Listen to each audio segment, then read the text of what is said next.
Well, what we do know tonight, these psychiatric patients were transferred to unprepared and ill-equipped community-based NGOs. Many of these facilities did not have the correct information to care for these patients. That is vital. Well, for more on this now, we're joined by Cassey Chambers from the South African Depression and Anxiety Group. Good evening to you. By any measure, this is a tragic set of circumstances. How are you digesting this tonight?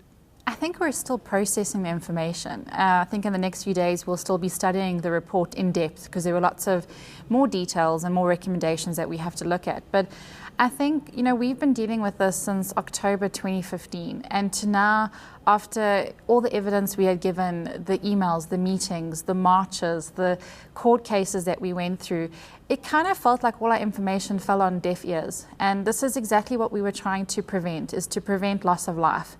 We were shocked to hear of 36 deaths in September, and then today to hear of the absolutely alarming figure of 94 and counting. It's devastating, and we're just a side stakeholder. How do the families feel? Evident in what we have heard from some of them tonight, what specific recommendations was your organisation making to the health department in terms of this proposed transfer? When we had initially heard about the transfer and the contract coming to an end, we had wanted to engage along with SASOP, the SA Federation of Mental Health, as well as Section 27 and the Family Committee to work closely with the Gauteng Department of Health to make sure that the transition went smoothly. It tells me you were worried about something. We were very worried. What? We were very concerned. There was poor planning. They didn't have the correct assessments on the NGOs. The numbers kept changing. Assessments of the patients kept changing.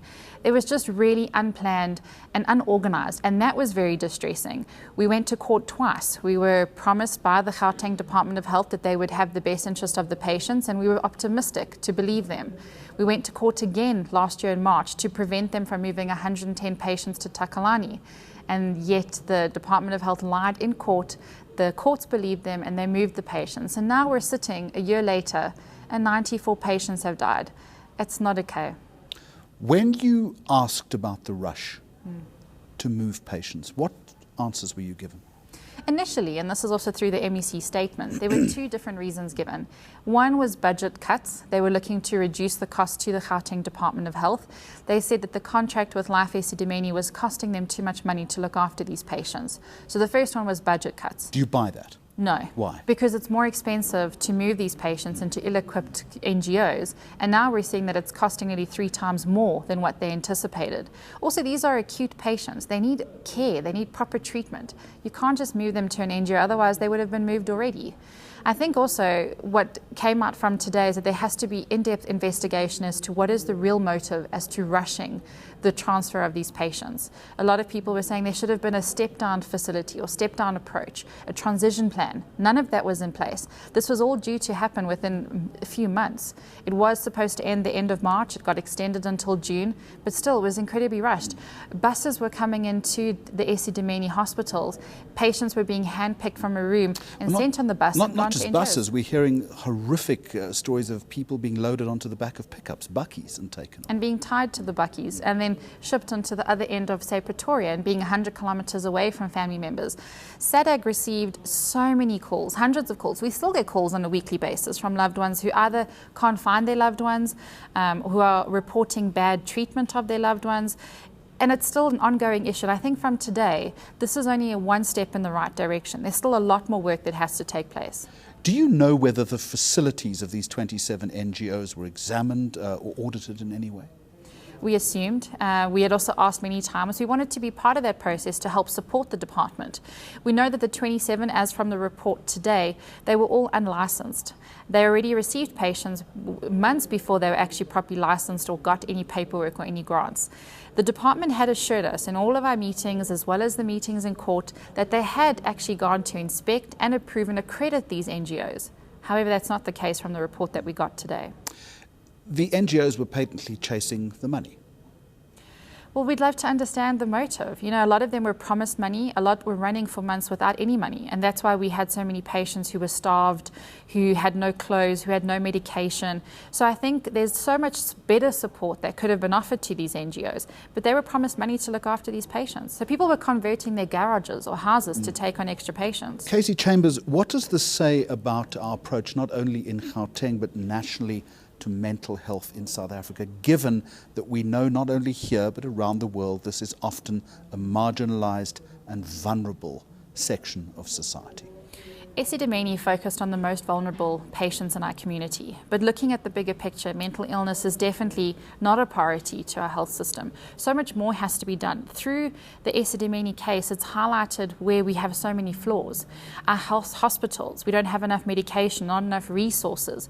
There's so much that needs to be done, and I hope that through something as tragic as losing 94 people and families being devastated, that we have the people at the National Department of Health, we have the Minister of Health on board and the Premier to say, let's make mental health a priority, let's get this into place.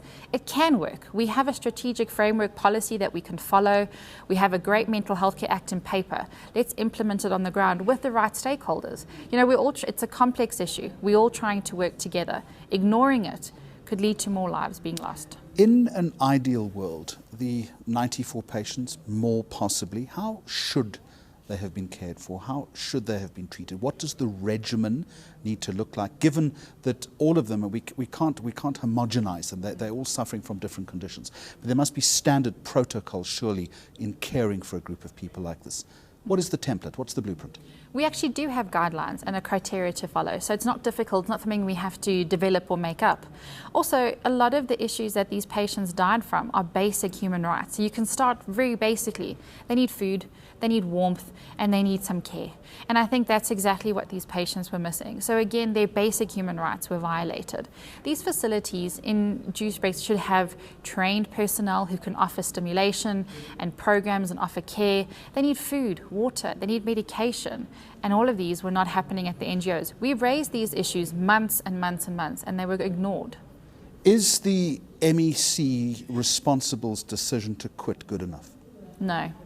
Her resignation is definitely not good enough, and we, along with other stakeholders in the family committee, are definitely pursuing legal options. I think we want more accountability. You can't just resign. And as well as the other people that are implicated in this report, it wasn't just the MEC. There were other people within her department. I think the family members want real answers, and they want someone to be held accountable and take responsibility for this. It's not good enough that she's resigned. Has that legal consultation, that legal process started yet, or was that premature? No, we have started it with Section 27, and we are at the moment just learning more about the report and finding what our options are. And we'll be meeting as well as a way forward to work really closely with the new acting MEC, as well as the Premier of Gauteng and the Minister of Health, to really make sure that we do this properly. You've seen an interview that my colleague Iman did with the brother of one of the deceased. You've seen other family members in a report we played. How do families deal with this now? How do they pick up the pieces? Let us not forget them. Absolutely. They're the most important partakes in this whole report, and I think a lot of them are feeling mixed emotions. They're angry, they're disappointed, they're also still grieving because now they're only starting to get answers. And I think we have to offer them as much support. They need guidance as to where they should be going, where they should be taking their next steps. You know, SADAG has been reaching out to them and offering them counselling. We're offering support groups, and we're hoping in the next couple of weeks to organise a vigil to offer them a bit of closure and a little bit of peace.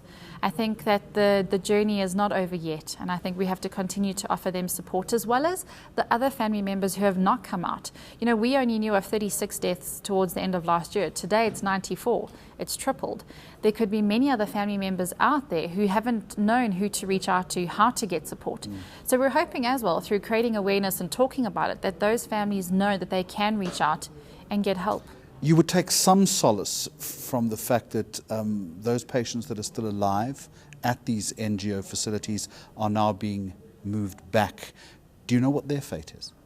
No, and that should be our priority as well as going forward. There's over 1,300 patients still remaining in NGOs. One of the recommendations from the Health Ombuds was to remove them from the NGOs and take them through to hospitals. It's a great initiative. But there's a capacity problem. There's a massive capacity problem. Our hospitals are already overflowed. We don't have enough doctors. We don't have enough medication. So that's a concern that we have to definitely address, and pretty quickly, because those patients could still be suffering. We're still getting calls from family members, just as today, where they've visited loved ones and they're starving, they're completely depreciated. And I think those are the kinds of things that keep us motivated. So much more has to be done for those 1,300 patients still suffering. Are you angry? I am angry. I'm frustrated. I'm very saddened that 94 patients had to die before we could come to this point to be taken seriously, to be heard, and for us to do something, especially when this is exactly what we were trying to prevent. This didn't have to lead to 94 deaths.